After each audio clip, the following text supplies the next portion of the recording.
जय हिंद। आज के इस वीडियो में हम लोग मैथ से संबंधित कुछ महत्वपूर्ण प्रश्नों पर विचार करने वाले हैं। आइए देखिए क्वेश्चन नंबर पहला क्या कहता है। कहता है यदि किसी वस्तु का जो विक्रयमूल्य है उसके क्रयमूल्य का 8/5 गुना तो उस वस्तु पर जो है लाभ का प्रतिशत कितना है। अब देखिए बात समझिए, यदि किसी वस्तु का विक्रयमूल्य क्रयमूल्य का 8/5 गुना, देखिए ना, अगर क्रयमूल्य को हम 1 मान लेते हैं, ठीक है, ध्यान दीजिएगा।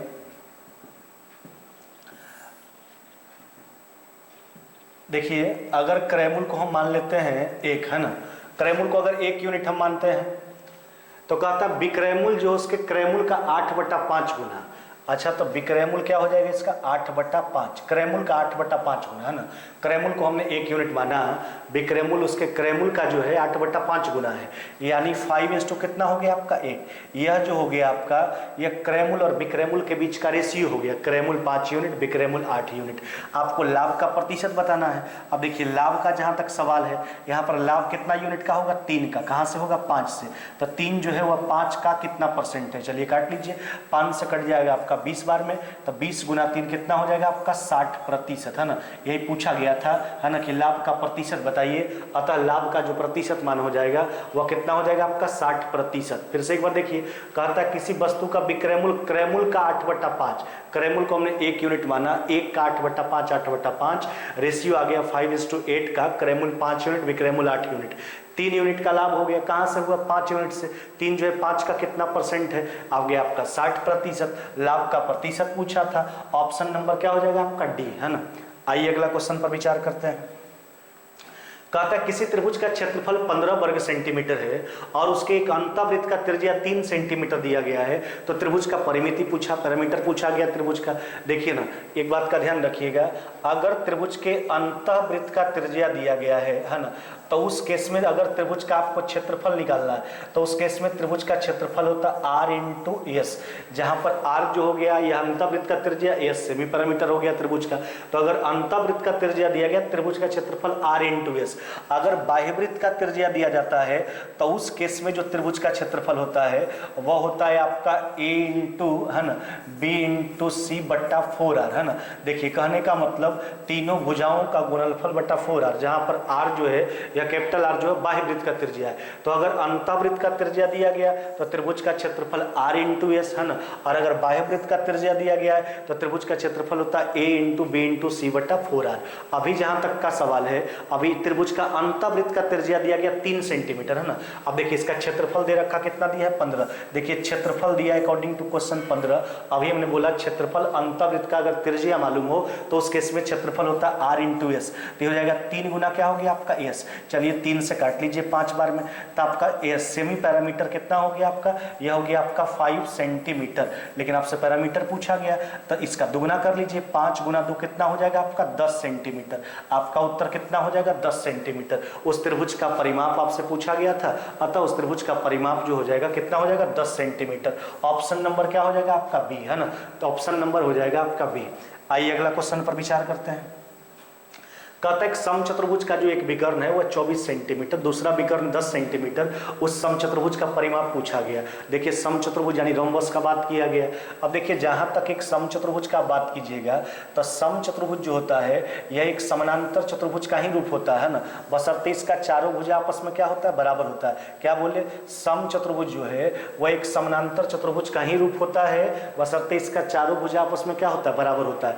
अब देखिए इसका एक विकर्ण है आपका 24, है ना, जबकि एक विकर्ण जो है इसका वह हो गया आपका 10। अच्छा देखिए अब जहां तक समचतुर्भुज का सवाल है, आप जानते हैं कि इसका जो विकर्ण होता है समचतुर्भुज का वह एक दूसरे को समकोण पर समद्विभाजित करता है। देखिए तो समकोण पर काटेगा, समद्विभाजित भी करेगा एक दूसरे को। तो जो विकर्ण 24 था वो बढ़ जाएगा कितना कितना में, 12 और 12 में, नहीं। अच्छा जो विकर्ण आपका 10 था वो बटेगा 5 और कितना में, 5 में।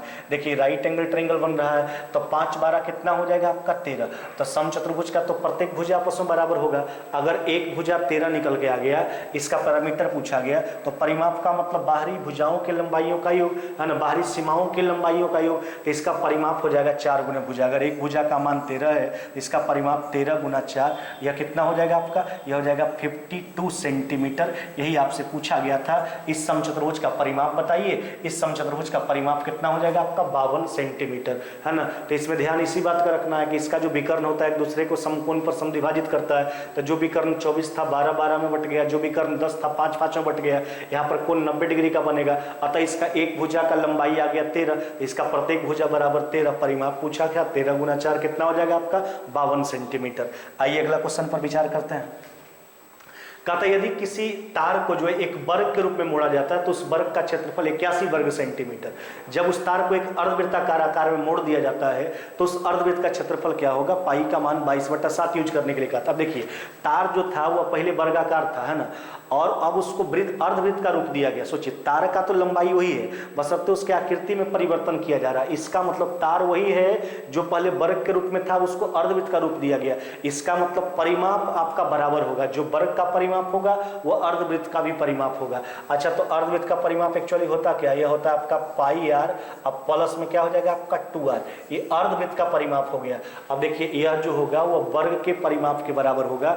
तो वर्ग का तो क्षेत्रफल दिया है, कितना दिया आपका 81। अच्छा सोचिए, तो वर्ग का क्षेत्रफल होता है एक्चुअली क्या है, भुजा स्क्वायर, उसका अंडर रूट करेंगे तो वर्ग का एक भुजा निकल के आएगा। जहां तक उसके परिमाप का सवाल है, वर्ग का प्रत्येक भुजा आपस में बराबर होता है तो 4 से गुना करेंगे, तो ये वर्ग का जो परिमाप होगा अर्धवृत्त के परिमाप के क्या होगा, बराबर होगा, क्योंकि तार वही है जो पहले वर्ग के रूप में था, उसको अर्धवृत्त का आकृति दिया गया है। चलिए अब यहाँ से r कॉमन करते नहीं तो यहाँ हो जाएगा आपका 22 बट्टा कितना हो गया आपका 7, है ना।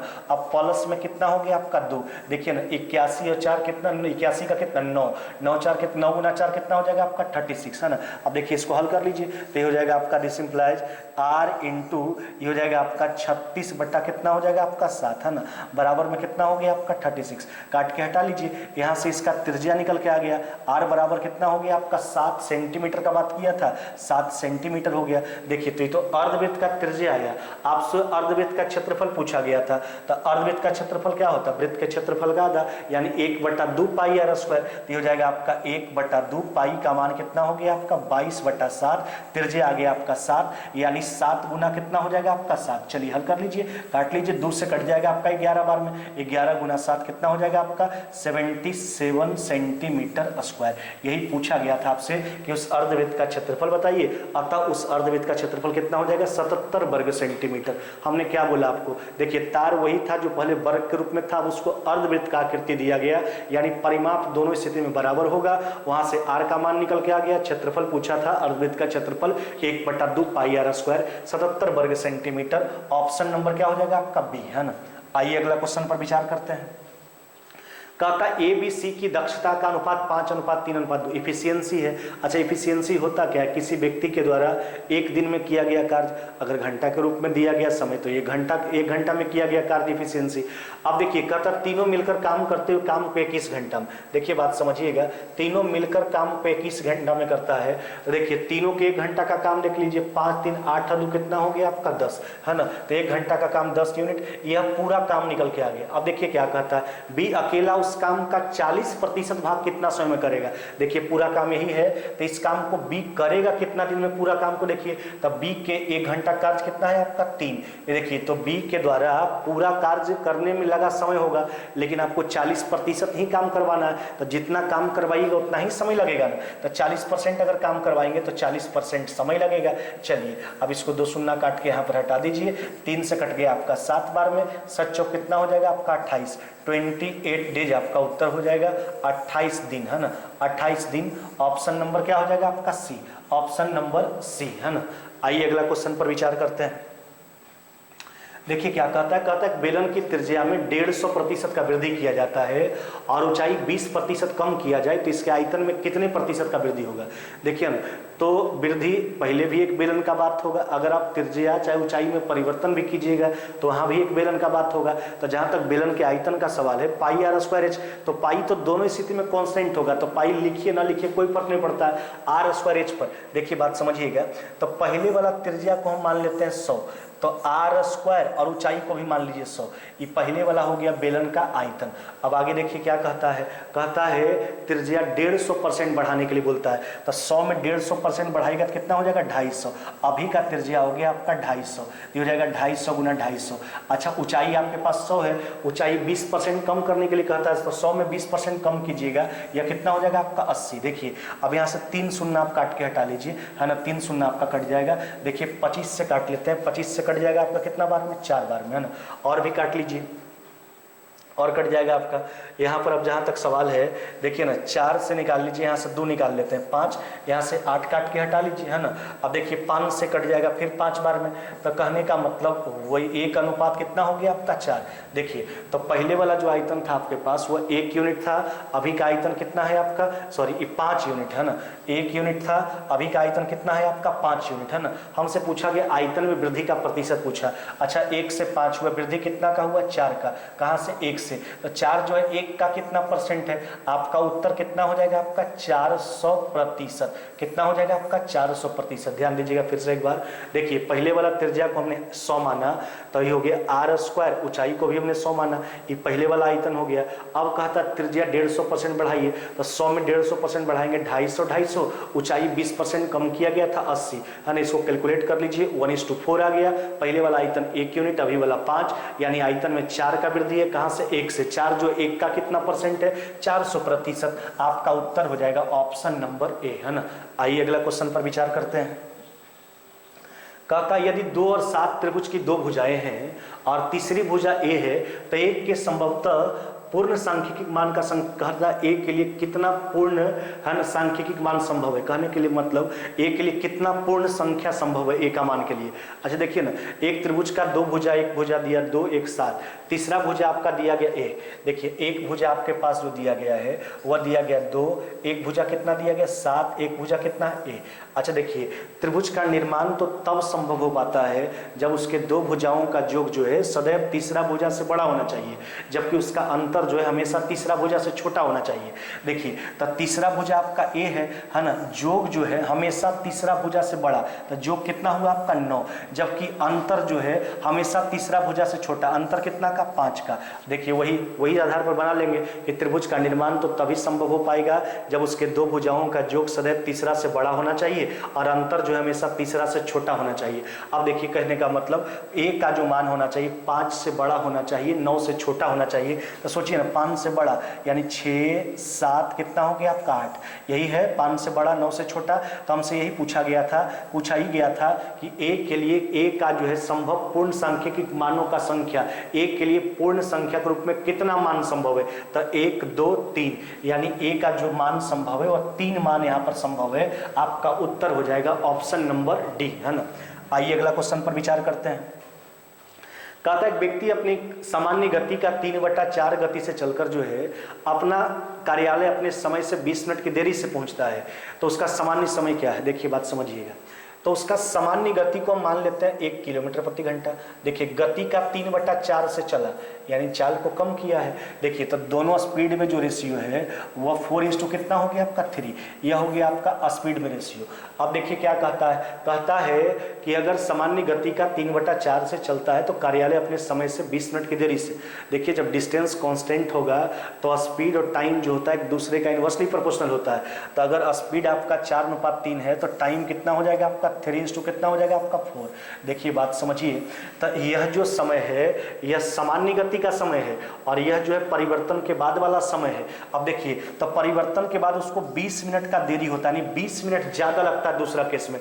तो यहाँ समय 3 यूनिट, यहाँ 4 यूनिट, यानी 1 यूनिट का मान हो गया आपका 20 मिनट ज्यादा लगता है। दोनों के समय में 20 मिनट का डिफरेंस है। सामान्य चाल परिवर्तन के बाद वाला चाल की स्थिति में जो है 20 मिनट का देरी हो जाता है। तो देखिए तो पहले समय लगता था 3 यूनिट, अब 4 यूनिट, यानी 1 यूनिट जो है ज्यादा लग रहा है और लग रहा है 20 मिनट उसको ज्यादा। तो 20 मिनट जो है 1 यूनिट का मान है। हमसे सामान्य समय पूछा तो सामान्य चाल का सामान्य समय वह है आपका 3 यूनिट। तो 20 गुना 3 कितना हो जाएगा आपका 60 मिनट। कितना हो जाएगा आपका 60 मिनट, है ना। 60 मिनट ऑप्शन नंबर क्या हो जाएगा आपका डी, ऑप्शन नंबर हो जाएगा आपका डी, है ना। आइए अगला क्वेश्चन पर विचार करते हैं। देखिए क्या कहता है त्रिभुज एबीसी में बीसी पर एक बिंदु पी है। देखिए इसको समझिए आराम से, देखिए ध्यान दीजिएगा। यहाँ पर जो बात किया गया है वह बात एक्चुअली त्रिभुज एबीसी का है। इसमें कहता है बीसी पर एक बिंदु पी है जो, देखिए समझिए बीसी को यानी बीपी और पीसी के 2 भाग में बांटता है, 2 खंड में 4:11 के अनुपात में। देखिए ना बात समझिए, यहाँ पर हम मान लेते हैं बिंदु पी। तो यह जो हो गया, यह हो गया आपका 4 यूनिट, और जबकि यह जो हो गया, यह कितना हो गया आपका 11 यूनिट, है ना। अब देखिए बात समझिए, कहता क्यू बीपी का मध्यबिंदु है। अच्छा, क्यू जो है यह बीपी का मध्यबिंदु है, तो ये 4, अगर क्यू बीपी का मध्यबिंदु, तो बीपी अगर 4 है तो ये बटेगा आपका 2, और कितना बटेगा 2 में। अब देखिए यहाँ से इसको खींच दीजिए आप, ठीक है। अब क्या कहता है, कहता इस त्रिभुज ए बी क्यू का क्षेत्रफल का रेशियो पूछा गया ए बी सी से।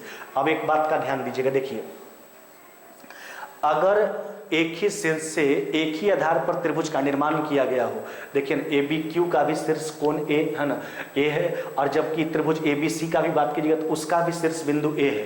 तो अगर एक ही शीर्ष से एक ही आधार पर त्रिभुज का निर्माण किया गया हो, तो वैसे स्थिति में त्रिभुज के क्षेत्रफल का जो अनुपात होता है वह उसके आधार के अनुपात के बराबर होता है। क्या बोले, अगर एक ही शीर्ष से एक ही आधार पर त्रिभुज का निर्माण किया गया है, तो वैसे स्थिति में उन त्रिभुज के क्षेत्रफलों के बीच का जो रेशियो होता है उसके बेस के अनुपात के बराबर होता है। अच्छा, ऐसा होता इसलिए है, समझिएगा बात को, देखिए तो जहां तक त्रिभुज का क्षेत्रफल का सवाल है, तो त्रिभुज का क्षेत्रफल क्या होता है, 1/2 गुने आधार गुने ऊंचाई। तो दोनों तो त्रिभुज है, तो आप रेशियो निकालिएगा तो 1/2 कांस्टेंट है, लिखने से कोई फायदा नहीं है। अब आधार गुने ऊंचाई, अब देखिए जहां तक ऊंचाई का सवाल है, अगर शीर्ष बिंदु 1 होगा, है ना। अच्छा, ऊंचाई का मतलब क्या होता है, 2 समानांतर रेखाओं के बीच का जो सबसे न्यूनतम डिस्टेंस होता है वही हाइट कहलाता है ना। तो समझिए, अगर शीर्ष बिंदु 1 है और एक ही धरातल है दोनों का, तो ऊंचाई दोनों त्रिभुज का एक ही होगा। तो 1/2 कांस्टेंट है दोनों में, ऊंचाई भी कांस्टेंट है। अब बचा बात किसका, बेस का। तो वही चलते जो बेस का रेशियो वही क्षेत्रफल का रेशियो, तो वही हमने बात बोला आपको, बस केवल याद रखिएगा, एक ही शीर्ष से एक ही आधार पर अगर त्रिभुज का निर्माण किया गया हो, तो वैसे त्रिभुज के क्षेत्रफल के बीच का जो रेशियो होता है उसके आधार के अनुपात के बराबर होता है। देखिए तब बी क्यू का, यानी त्रिभुज ए बी क्यू का आधार कितना यूनिट है आपका 2, जबकि अगर ए बी सी का, यहाँ पर ए बी सी का बात कीजिएगा तो उसका हो गया आपका 11, और 4 कितना हो गया आपका 15। आपका उत्तर कितना हो जाएगा, 2 अनुपात कितना हो जाएगा 15। ऐसा इसलिए लिखा गया क्योंकि दोनों के क्षेत्रफल में 1/2 कांस्टेंट, ऊंचाई कांस्टेंट, तो इसलिए जो बचेगा बेस बचेगा, तो जो बेस का रेशियो वही क्षेत्रफल का रेशियो, 2 अनुपात 15। ऑप्शन नंबर क्या हो जाएगा आपका ए, ऑप्शन नंबर ए। आइए अगला क्वेश्चन पर विचार करते हैं। कहा था किसी राशि पर 10% वार्षिक दर से 2 वर्ष का चक्रवृद्धि ब्याज 525 रुपया है, उसी राशि पर दुगने समय के लिए वार्षिक दर प्रतिशत आधे होने पर साधारण ब्याज। देखिए पहला स्थिति से हम प्रिंसिपल निकालेंगे। 10% रेट है, 2 साल का चक्रवृद्धि ब्याज दिया, तो 2 साल का रेट निकालिए चक्रवृद्धि ब्याज। पहला साल 10%, तो अगला साल 10% तो होगा, और साथ में 10% का ब्याज भी लगेगा। चक्रवृद्धि ब्याज में ब्याज पर ब्याज लगता है। तो कहने का मतलब है, ये काट लीजिए इसको, ये हो गया 2 साल का जो इंटरेस्ट हो गया आपका 21% हो गया, 2 साल का चक्रवृद्धि ब्याज। अब देखिए तब चक्रवृद्धि ब्याज का जो राशि है वह कितना है आपका 525। हम पहले प्रिंसिपल निकाल रहे हैं। देखिए तो 525 जो है चक्रवृद्धि ब्याज राशि है, जबकि उसका प्रतिशत कितना हुआ आपका 21, तो 21% बराबर 525। यहां से 1% का मान निकला, प्रिंसिपल पूछा, पहले प्रिंसिपल निकाल रहे हैं तो 100% का मान निकाल लीजिए। चलिए कट गया 2 बार में, 5 बार में, तो आपका प्रिंसिपल कितना हो गया आपका, यह जो हो गया आपका 2500 रुपया हो गया। देखिए प्रिंसिपल निकल के आ गया। अब आपसे पूछा क्या गया है, साधारण ब्याज पूछा। अब जैसे जैसे कहता है वैसे काम कीजिए, तब 2500 आपका प्रिंसिपल हो गया। साधारण ब्याज एक्चुअली होता क्या है, PRT/100, तो प्रिंसिपल निकल के आ गया। अब कहता क्या है, दुगना समय के लिए, तो पहले समय 2 साल था, समय को दुगना कीजिए, कितना हो गया 4। रेट को आधा करने के लिए कहता है, तो पहले 10% रेट था, रेट कितना हो जाएगा 5, है ना। चलिए अब इसको हल कर लीजिए, तो 2 शून्य से 2 शून्य काट लीजिए, 25 गुना 20 है ना, कितना हो जाएगा आपका 500 रुपया, यानी 25 गुना 20 कितना हो जाएगा आपका उत्तर 500 रुपया। ऑप्शन नंबर क्या हो जाएगा आपका सी। तो हमने क्या किया, पहले प्रश्न में जो चक्रवृद्धि ब्याज दिया था, तो 2 साल का चक्रवृद्धि ब्याज का रेट निकाल लिया 21%, और राशि था 525, तो 21% का मान था, 100% निकाले, प्रिंसिपल निकल के आ गया। हमसे कहता साधारण ब्याज बताना था, समय दुगना करके रेट को आधा करके, तो साधारण ब्याज बराबर PRT/100। आपका उत्तर कितना हो जाएगा 500 रुपया, ऑप्शन नंबर सी। आइए अगला क्वेश्चन पर विचार करते हैं। कहता दूध और पानी के 40 लीटर के मिश्रण में पानी की मात्रा 10% है, कितना पानी और मिला दिया जाए ताकि नए मिश्रण में पानी की मात्रा कितना हो जाए 20%। देखिए तो जब भी ऐसा प्रश्न है आपसे, तो आप इस चीज का ध्यान दीजिएगा, है ना। जैसे यहाँ पर दूध और पानी का बात किया है, फिर कहता 40 लीटर के मिश्रण में पानी 10% है, कहता कितना पानी और मिला दिया जाए। तो आप ध्यान इस बात का रखिएगा कि किसके मान में परिवर्तन नहीं हो रहा है, तो उसी को हम लेकर चलेंगे। जैसे यहाँ पर बात दूध और पानी का, फिर कहता है 40 लीटर के मिश्रण में 10% पानी, कितना पानी और मिला दिया जाए। तो पानी मिला रहे हैं, इसका मतलब दूध के मान में कोई परिवर्तन नहीं हो रहा है, तो हम प्रश्न दूध को लेके बनाएंगे। देखिए तो 40 लीटर का मिश्रण है, समझिएगा बात को। अब उसमें 10% अगर पानी है तो दूध कितना हो जाएगा आपका 90%, दो ही चीज का मिश्रण था। अब देखिए कहता कितना पानी और मिला दिया जाए, मान लेते हैं कि 1 लीटर पानी और मिला रहे हैं। देखिए अगर पानी मिलाइएगा चाहे दूध मिलाइए तो दोनों में से कोई भी चीज मिलाइएगा तो उसका तो मात्रा बढ़वे करेगा, मिश्रण का भी मात्रा बढ़ेगा।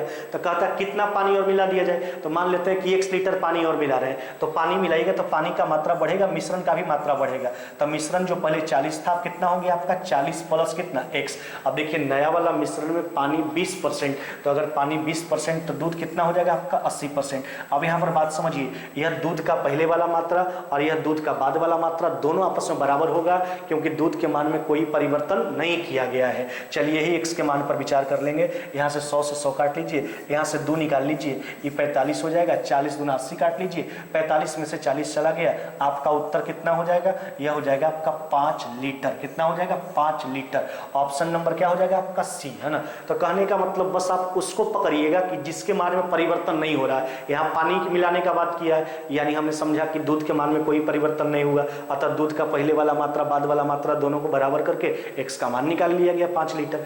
आइए अगला क्वेश्चन पर विचार करते हैं। कहता दो गोला के क्षेत्रफलों के बीच का, देखिए बात समझिएगा, दो गोला का जो क्षेत्रफल है वह 1:, अच्छा देखिए तो दोनों गोला का जहां तक बात है तो उसका क्षेत्रफल होता क्या है, तो 4πr²। तो 4π तो दोनों स्थिति में कांस्टेंट है, तो समझिए ई जो है r² है, तो उसका त्रिज्या निकालने के लिए क्या कीजिएगा, अंडर रूट कीजिएगा। तो यह दोनों गोला का त्रिज्या निकल के आ गया। आयतन का रेशियो पूछा, अच्छा गोला का आयतन होता क्या है 4/3πr³, तो 4/3π इसमें भी कांस्टेंट इसमें भी कांस्टेंट, लिखने से कोई फायदा नहीं है। अब बचा RQ का सवाल, हम R निकाल चुके हैं, अब इसका केवल क्यूब कर लेंगे, है ना। अब देखिए इसका क्यूब कर लीजिए, तो एक ई तो स्क्वायर रूट कीजिएगा तो 1 का क्यूब 1, अच्छा 4 का स्क्वायर रूट 2, 2 का क्यूब कितना हो जाएगा आपका 8। यही पूछा गया था आपसे, है ना, कि दोनों गोला के आयतन के बीच का रेशियो बताइए। अतः दोनों गोला के आयतन के बीच का रेशियो कितना हो जाएगा आपका 1 कितना हो जाएगा 8, है ना। आइए अगला क्वेश्चन पर विचार करते हैं। कहता कोई व्यापारी अपनी वस्तुओं का मूल्य जो है क्रय मूल्य से 20% अधिक अंकित करता है। देखिए बात समझिए, मान लेते हैं व्यापारी का जो क्रय मूल्य था वह कितना था 100 रुपया, है ना। अब देखिए तो क्रय मूल्य जो है क्रय मूल्य से 20% अधिक कीमत अंकित किया, कितना अंकित किया 120। लेकिन कहता है तदुपरांत अंकित मूल्य पर कोई बट्टा देता है जिससे उसे 10% का लाभ होता है। कहने का मतलब कीमत 20% बढ़ा के लिखा, लेकिन 10% लाभ पर बेचा। देखिए तो 100 रुपया का सामान था और 10% लाभ पर बेचेगा, कितना बेचेगा 110 में। तो कहता है जो डिस्काउंट दिया उसका दर क्या है, बट्टा का दर क्या है। सोचिए तो लेवल लगाया 120 का, लेकिन अंततः उसको बेचा 110 में, तो यहाँ पर जो 10 का डिस्काउंट दे दिया। कहाँ से दिया, डिस्काउंट हमेशा मार्केट प्राइस से दिया जाता है, जिसको फेस प्राइस आप बोलते हो। तो 10 जो है वह 120 का कितना परसेंट है, चलिए हल कर लीजिए। अब यहाँ से काट के इसको हटाइए तो ये हो जाएगा आपका 25 और ये कितना हो गया आपका 3, है ना। तो 25/3 कहने का मतलब 8.1 कितना हो जाएगा आपका 3%, 8.1/3%। ऑप्शन नंबर क्या हो जाएगा आपका डी, है ना। देखिए यही डिस्काउंट का प्रतिशत आपसे पूछा गया था, अतः जो छूट का जो दर है वह हो जाएगा 8.1/3%, है ना। आइए अगला क्वेश्चन पर विचार करते हैं।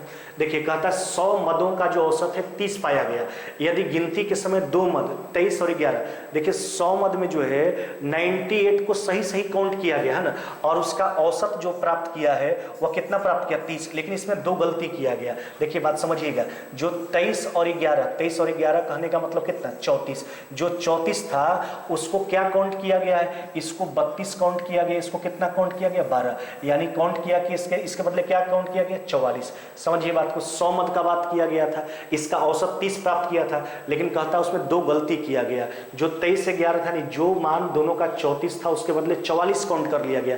तो ज्यादा नहीं काउंट कर लिया गया है, तो ज्यादा काउंट किया गया तो सही मान लाने के लिए घटाना पड़ेगा। तो 34 को 44 यानी 10 ज्यादा काउंट किया गया तो 10 कम करना होगा। लेकिन समझिए ये तो औसत मान है, इसको भी औसत में कन्वर्ट करना है, तो वापस नंबर ऑफ क्वांटिटी से भाग लगाना होगा, यानी 100 से भाग लगा दीजिए। चलिए तो हो जाएगा आपका, देखिए ना 30 में 0.1 घटा लीजिए, आपका उत्तर कितना हो जाएगा 29 दशमलव कितना हो जाएगा 9, 29 दशमलव कितना हो जाएगा आपका 9। ऑप्शन नंबर क्या हो जाएगा आपका सी।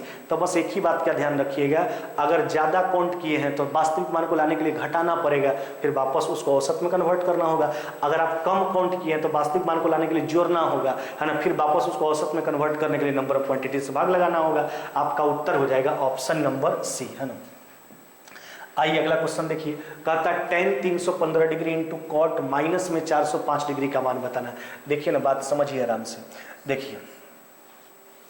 अच्छा, इसको अभी एक बार हम लिख देते हैं, देखिए, चाहे हल करके भी आप डायरेक्ट लिख सकते हैं। जहाँ तक 315 का सवाल है, अच्छा इसको क्या लिखिएगा, इसको लिखेंगे 360 माइनस में 45 नहीं, अच्छा 360 माइनस थीटा कीजिएगा तो बात आपका एक्चुअली फोर्थ क्वाड्रेंट का होगा। जो कॉस और सेक का घर है 360 के केस में तो परिवर्तन नहीं होगा, तो tan का परिवर्तन tan में ही होगा, लेकिन फोर्थ क्वाड्रेंट में जाएगा तो वहाँ तो tan आपका निगेटिव हो जाएगा, तो इसका मान हो जाएगा माइनस में tan कितना हो जाएगा आपका 45 डिग्री। चलिए अगला पर विचार करते हैं, ध्यान दीजिएगा। देखिए जहां तक अब गुना दिया गया कॉट माइनस में 405 डिग्री, देखिए कॉस माइनस थीटा और सेक माइनस थीटा ये दोनों केवल पॉजिटिव होता है, क्योंकि फोर्थ क्वाड्रेंट में कॉस और सेक का घर होता है, तो 0 माइनस थीटा के आधार पर वही क्वाड्रेंट में जाता है, तो कॉस माइनस थीटा और सेक माइनस थीटा ही केवल पॉजिटिव होता है, बाद बाकी सब निगेटिव। तो कॉट माइनस में 405 कहने का मतलब उसका मान माइनस में कॉट 405 डिग्री। तो देखिए माइनस बाहर हो जाएगा, अब बचा आपके पास कॉट 405 डिग्री। अब उसको हल कीजिए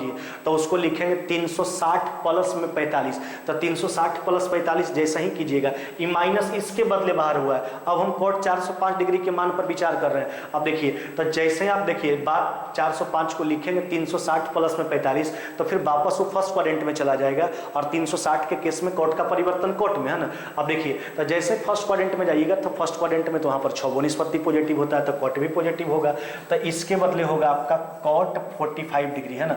यह जो माइनस का चिन्ह लगा, यह लगा इस माइनस के कारण। अब देखिए ना, तो दोनों माइनस गुना होकर कट जाएगा। अच्छा tan 45 भी एक, cot 45 भी एक, आपका उत्तर कितना हो जाएगा 1। ऑप्शन नंबर क्या हो जाएगा आपका बी, है ना। आपका उत्तर क्या हो जाएगा ऑप्शन नंबर बी, है ना। आज के वीडियो में बस इतना ही, मिलते हैं आगे नेक्स्ट वीडियो में।